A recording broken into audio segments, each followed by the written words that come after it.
Hello everyone, welcome back to Easy Education London, and today we are looking at 5 effective ways to study for your GCSE English language. Now, GCSE English language is being sat on the 5th of June and the 12th of June, paper 1 and paper 2.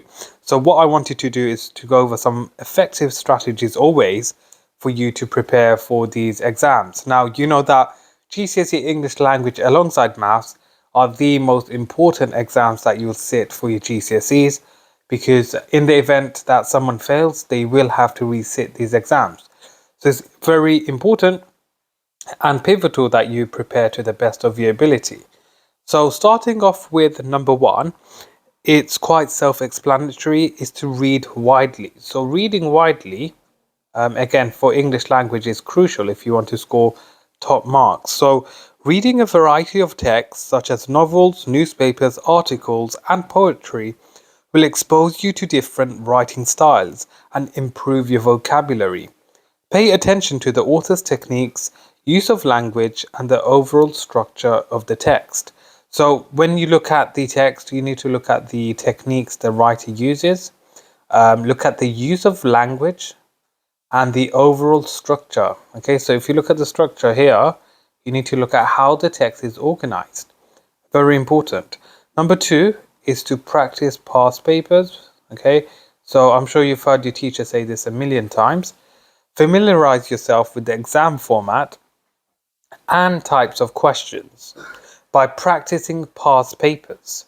This will help you understand the exam requirements, manage your time, effectively, and become familiar with the types of responses that are expected.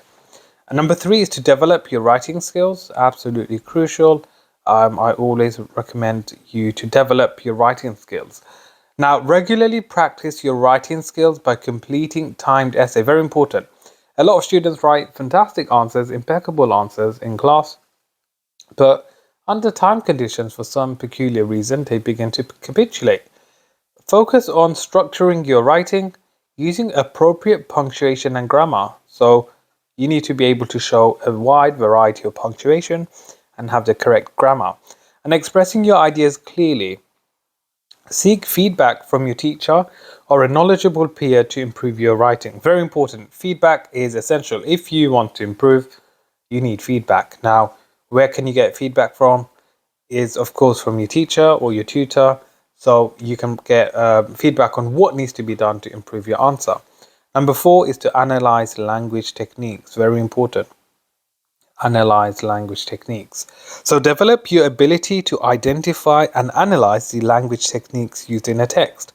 The more text you look at, the easier you will find it to analyze language techniques.